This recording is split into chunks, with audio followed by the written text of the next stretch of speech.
Hello বন্ধুরা, সবাই কেমন আছো?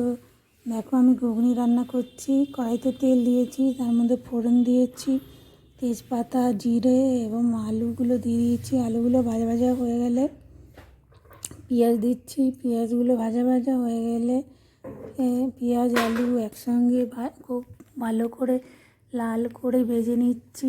ভাজাগুলো হয়ে গেলে তোমার মশলা দিয়ে দেবো।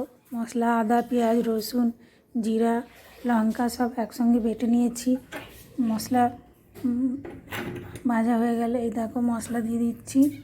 মশলা ভাজা ভাজা হয়ে গেলে তারপরে সেদ্ধ করে রেখেছি মটর আর কাবলি ছোলা একসঙ্গে সেদ্ধ করে সাইডে রেখে দিয়েছি। আমার মশলা ভাজা ভাজা হয়ে গেলে এবং হলুদের গুঁড়োটা দিয়ে দিলাম এখন। তারপরে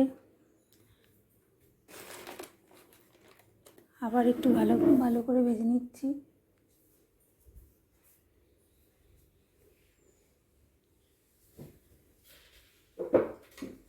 খুব ভালো করে ভাজা হয়ে গেছে আমার, এবং মটরগুলো দিয়ে দিচ্ছি। মটরগুলো দিয়েও খুব ভালো করে কষিয়ে নিচ্ছি।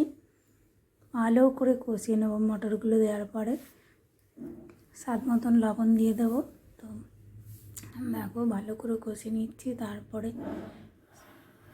মটর সেদ্ধ করেছিলাম সেই জলটা ফেলবো না, সেই জলটা তোমার ঘুগনির মধ্যে দিয়ে দিলাম।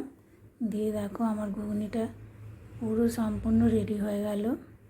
দেখো কত সুন্দর একটা কালার হয়েছে। তোমাদের ভিডিও দেখার জন্য সবাইকে থ্যাংক ইউ।